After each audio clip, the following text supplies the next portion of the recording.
भट्टी, एक वीडियो आपका हमने सुनवाया भी।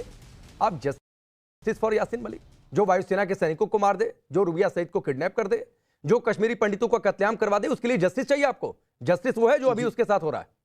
अभी देखिए, ये मैं जब चुनाव लड़ रहा था, आज से 10 दिन पहला मेरा बयान है, और इसमें मैंने जो बात कही है, जब इंजीनियर रशीद को यूएपीए में जो केस में बंद थे, टेरर फंडिंग और हवाला मनी में जो दिल्ली की जेल में बंद थे, एनआईए के केस में, जिस केस में यासीन मलिक, आसिया इंद्राबी, मसरत आलम, तमाम हुर्रियत के और जमात के लोग बंद हैं जेलों में, उसी केस में इंजीनियर रशीद भी जेल में बंद था। Engineer Rashid member of parliament भी बन गया। इंजीनियर रशीद आकर यहाँ हर 40 सीटों के ऊपर चुनाव भी अपने कैंडिडेट को लड़ा रहा है, खुलेआम उसको बेल भी दी गई है।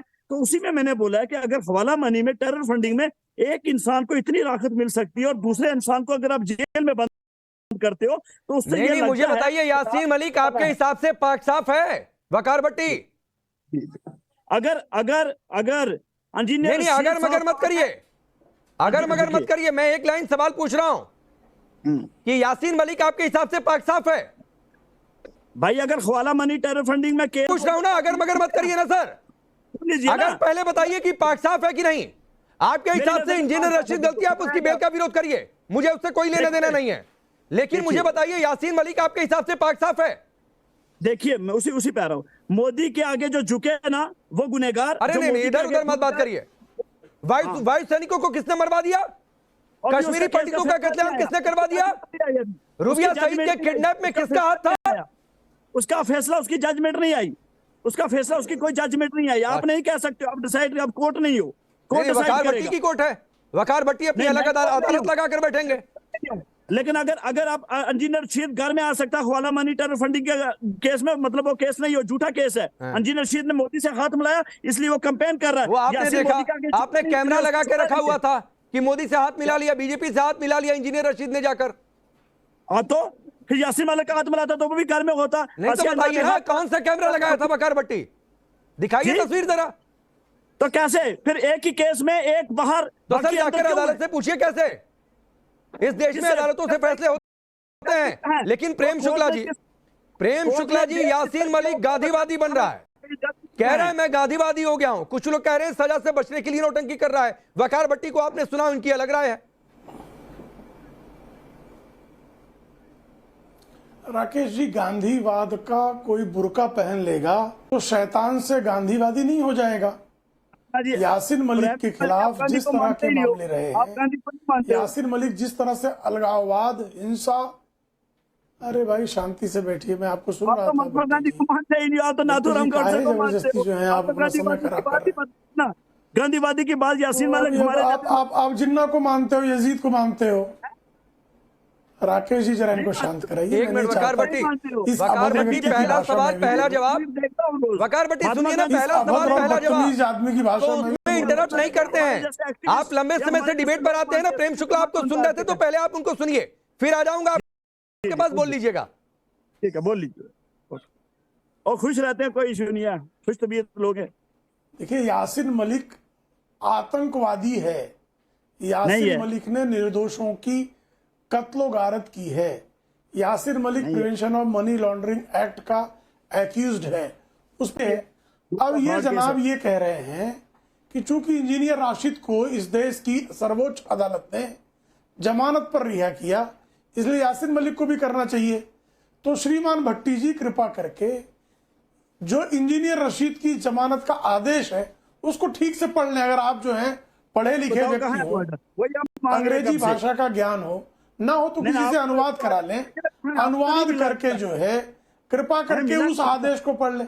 फिर ये बीच में बदतमीजी कर रहा है, जरा इसको शांत करिए भाई राकेश जी। वकार भट्टी, मैंने कहा था इसके बाद आपको समय दे दूंगा अलग से, लेकिन अभी बीच में नहीं बोलेंगे प्लीज वकार भट्टी। फिर मुझे कहना पड़ेगा कि सिर्फ इनकी आवाज होने, तो बीच में टीका टिप्पणी नहीं किया भी तो एक लाइन बोलकर शांत हो जाना सीखिए। तो अभी रुक जाइए, मैं बोलूंगा इस दूंगा, अभी सिर्फ प्रेम शुक्ला की आवाज होने जा रही है।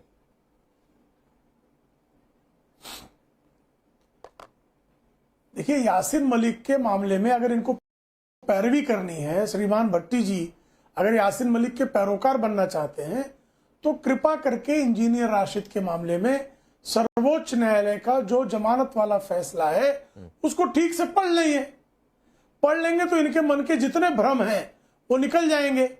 अरविंद केजरीवाल को भी चुनाव लड़ने के लिए इस देश की सर्वोच्च न्यायालय ने चुनाव प्रचार करने के लिए, चूंकि एक पार्टी के वो मुखिया थे, इसलिए prevention of money laundering act में उनको जमानत पर अंतरिम जमानत देकर रिहा किया था।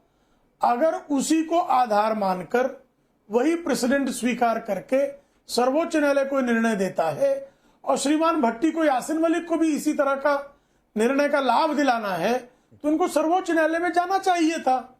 यासीन मलिक को लेकर याचिका दायर करनी चाहिए थी कि यासीन मलिक जो है इनका प्रचार करने आना चाहता है और जो है उसको उसके लिए जो है राहत दी जाए। वकार भट्टी तो वहां गए नहीं। वकार भट्टी सर्वोच्च न्यायालय के विवेक जो आप बोल रहे थे खड़ा कर रहे हैं। सड़क पर लोगों को भड़काने की बजाय आप कोर्ट चले गए होते कि जैसे इंजीनियर रशीद को छोड़ दिया, छोड़ दो यासीन मलिक को भी। लेकिन नहीं, आपको तो माइक हाथ में लोगों को भड़काना है यासीन मलिक के नाम पर, इसलिए आप बोल रहे थे जस्टिस, ये नारेबाजी कर रहे थे। बिल्कुल, अभी आप सुन लीजिए मेरी बात। जो प्रेम शुक्ला ने कहा ना, कोर्ट का बेल आउट जो जमानत है, वो मुझे पहले ये बता दे कि किस कोर्ट ने अभी तक वो कोर्ट ने बाहर वो ऑर्डर पब्लिक में रिलीज क्यों नहीं हुआ। पहला पॉइंट ये है, वो कोर्ट जो बेल आउट है, वो जो ऑर्डर है वो रिलीज नहीं हुआ पब्लिक में, जहां से मुझे पता चले कि बेल किस इश्यू पे दी गई है। दूसरा बात, जो चुनाव प्रचार की उन्होंने बात की, जब केजरीवाल को जब बेल मिली थी, वो एक कॉपी दे दीजिए भाई, रशीद जो थे वो किसी राकेश जी पार्टी नहीं है। पहली बात, उनकी कोई पॉलिटिकल पार्टी नहीं है, उनके जो भी कैंडिडेट थे आजाद कैंडिडेट चुनाव लड़ रहे थे। तो सीधे सीधे हमें जहां तक ये पता है कि बीजेपी के साथ उनका एक रिश्ता फिट हुआ, जिसकी वजह से आसानी से सुनिए ना, ये रिश्ता ये सब अपनी आप मनोहर कहानियां पढ़कर आते होंगे वकार भट्टी, वो मुझे मत सुनाया करिए प्लीज, मुझे अपनी मनोहर कहानियां मत सुनाया करिए।